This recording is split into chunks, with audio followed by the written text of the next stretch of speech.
Olá, eu sou a professora Valquíria. Essa é a nossa primeira semana de aula online na Prefeitura Municipal de Taubaté. Vocês terão que fazer atividades em casa, então esse vídeo é para ajudá-los a entender um pouco melhor a matéria. Nessa primeira semana, para o 9º ano, nós iremos trabalhar a habilidade do ensino fundamental do 9º ano de Ciências, número 3.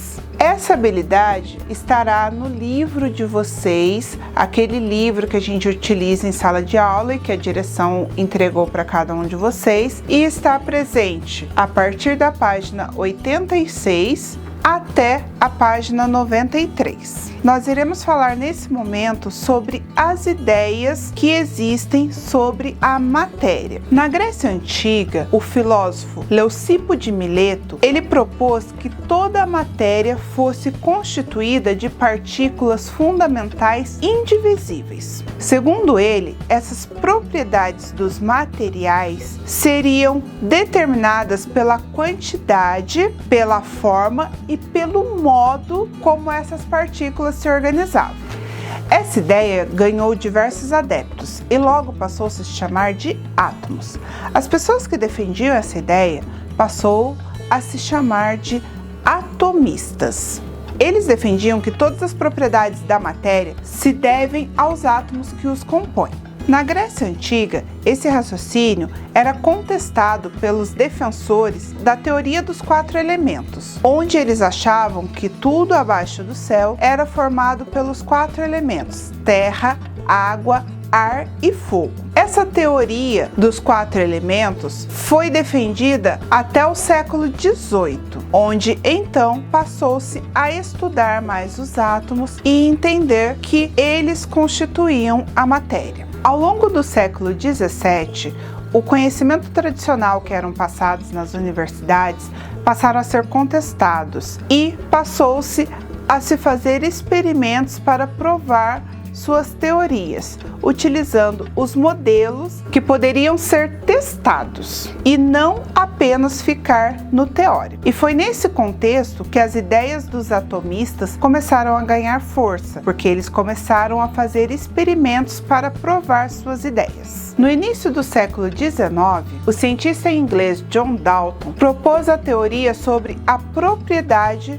dos átomos. Uma de suas conclusões mais importantes é de que existem átomos diferentes. Ou seja, o chumbo, por exemplo, é formado por um tipo de átomo. E esse átomo do chumbo é diferente do que forma a prata. Essa noção deu origem à compreensão atual sobre os elementos químicos. Dalton chegou até a produzir alguns símbolos para representar esses átomos, porém, logo foi substituído. Dalton também propunha que as substâncias eram resultados de combinações específicas de átomos e que quando um átomo se junta a outro, ele forma uma molécula. Dessa forma, uma transformação ou reação química envolve o rearranjo dos átomos, formando novas moléculas. Nesses rearranjos, os átomos mantêm sua integridade, ou seja, o átomo de ferro ele vai continuar sendo o átomo de ferro, independente das combinações que ele faça ou desfaça. Substâncias formadas por átomos de um único elemento químico são chamadas de substâncias simples, como é o caso do gás oxigênio, que é formado por 2 moléculas de oxigênio.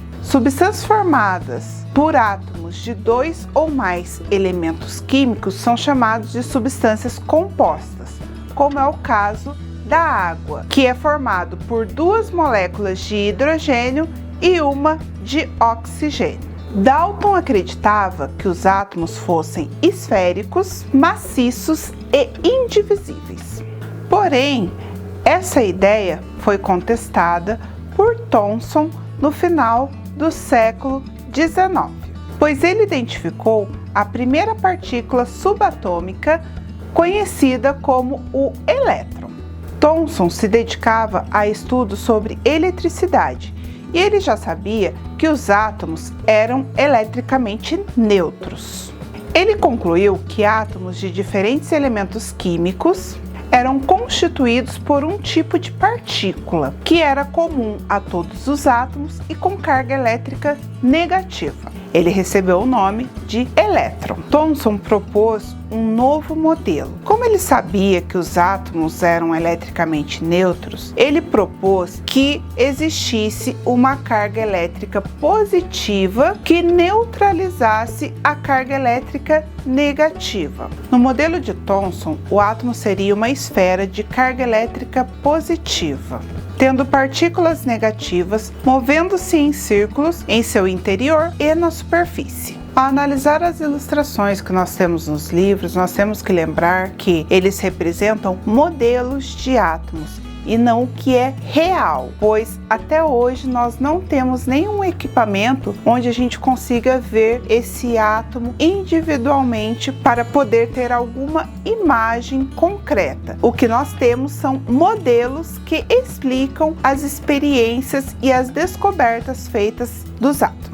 Em 1919, Rutherford, que foi aluno de Thomson, publicou suas conclusões dizendo que as partículas alfa, que são aquelas com menor poder penetrante na matéria, faziam parte de todos os átomos e possuíam carga elétrica positiva. E ele então as denominou de prótons.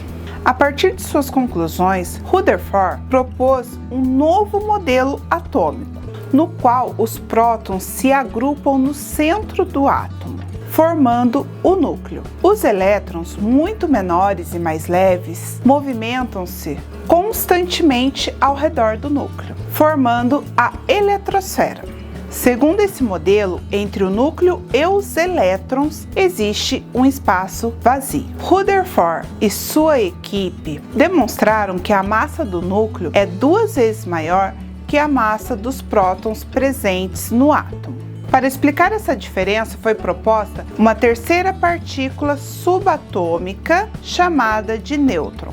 Essa partícula teria massa semelhante ao dos prótons, porém com carga elétrica neutra, e estaria fortemente aderida aos prótons, formando o núcleo do átomo. Com base em seus próprios estudos e nos estudos de outros físicos quânticos, Bohr concluiu que os elétrons se organizavam em camadas ou níveis ao redor do núcleo. Cada camada pode comportar até uma certa quantidade de elétrons.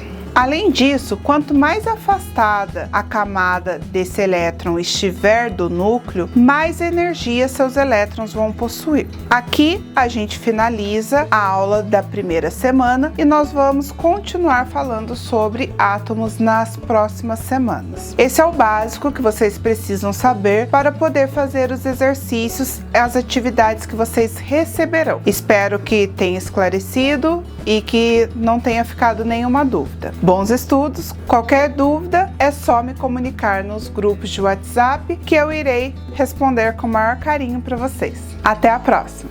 Tchau!